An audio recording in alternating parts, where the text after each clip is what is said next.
My next guest is John Hanna, a senior fellow at the Foundation for Defense of Democracy and a former national security advisor to Vice President Dick Cheney.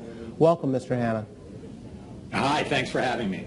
So I wanted to ask you about the situation in both Egypt and Syria, and I wanted to start with Syria, where violence is escalating. We closed our embassy in Damascus on Monday.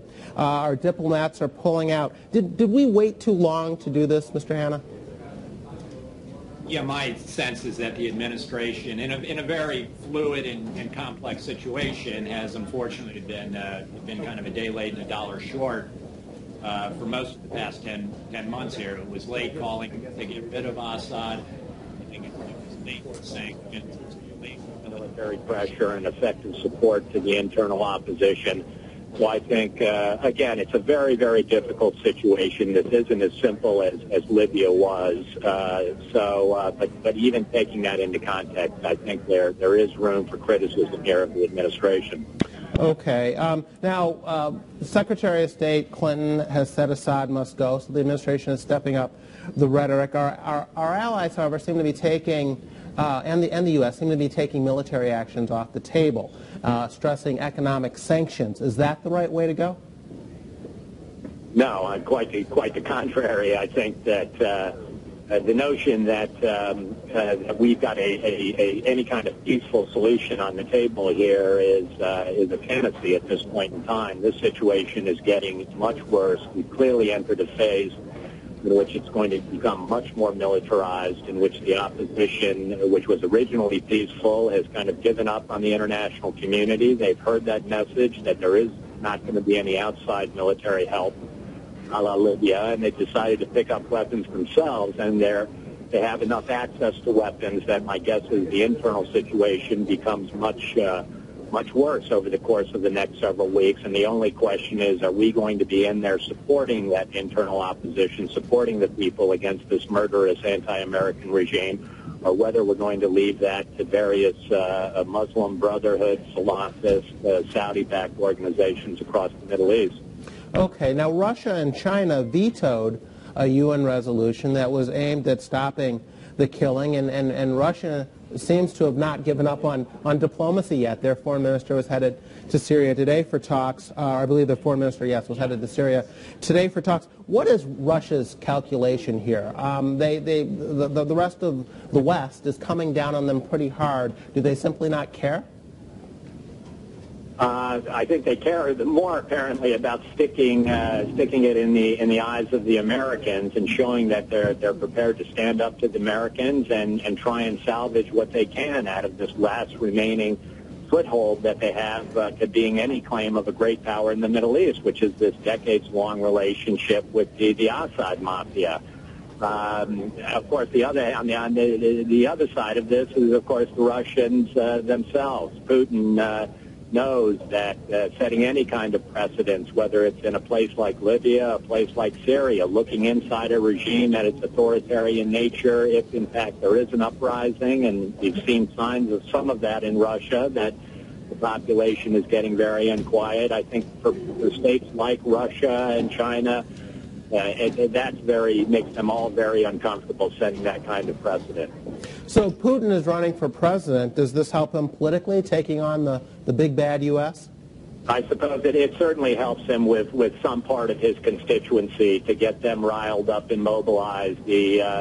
My own sense is that the idea of standing up to the Americans and demonstrating some aspects of Russian power and Russian influence across the world, the ability to make things happen or to stop things from happening that the United States wants to occur, that still plays pretty well against a fairly significant plurality of the Russian population, unfortunately.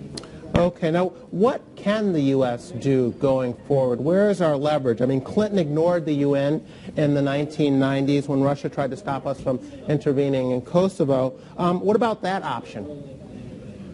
At the moment, I don't see it. It could be that we're being moved in that direction ultimately, that the amount of savagery and massacres that we see on the ground eventually does become completely intolerable, and there's a demand for a U.S.-led intervention.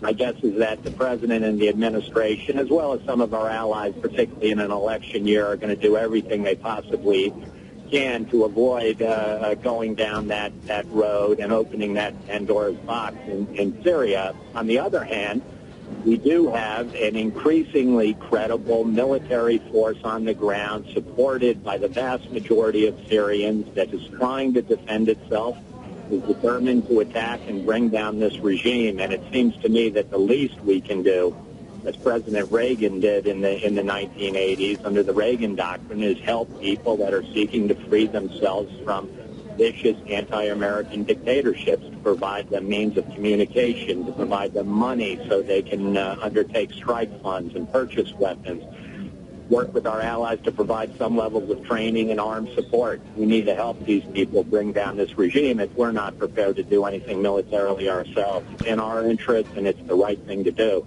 Okay, let's turn quickly to Egypt. We just have about a minute or so left. 43 people, including 19 Americans, are being charged with illegally influencing Egyptian elections, among other things. What's going on here? And is it appropriate to liken this to the Iranian hostage crisis in 1979, as some people are doing? Hey, I'm not sure I have the answer. I'm not sure anybody has the answer about how we've gotten into such an awful position now in Egypt. The fault lies primarily with the Egyptian military that allowed that initial raid on these American NGOs to occur at the end of December. It's only escalated and gotten worse despite interventions from the United States trying to solve this quietly. It is now just at the moment, a no-win situation that looks like it's moving towards disaster. Is this like the Iranian hostage crisis? I'm not sure I want to go there, at least not yet. I'm not sure that that's fair to President Obama. This really is a situation almost entirely of the Egyptian military's making, a demonstration of its own incompetence, its own stupidity, its own desperation to hold on to power inside of Egypt against a rising tide of Islamism and these protesters in the street. Okay. Paying attention to the bad foreign interference of the West and the United States is always a winner inside of these Arab societies. So well, let me ask you. We're in a terrible dilemma here, because the only thing we've got now that stands between us and a total Islamist takeover in Egypt is this relationship we have with a very, very imperfect partner in the Egyptian military. We don't want to sacrifice that entirely.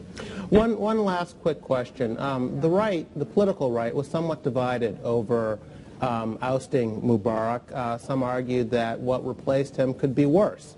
Are those skeptics justified in their concern, given what's happened with these hostages? Certainly, I think this does introduce caution into the idea that we want to get rid of the anti-American or the pro-American dictators, that simply getting rid of them is a solution to all of our problems. I think that's not right. On the other hand, I'm not sure there was anything we could have done late in the day to save Mubarak. What the real lesson is here is that we need to be working with these pro-American authoritarian dictators to try and nudge them and move them along toward evolutionary, gradual political and economic reform. And we didn't do that with Egypt, and that's a tragedy.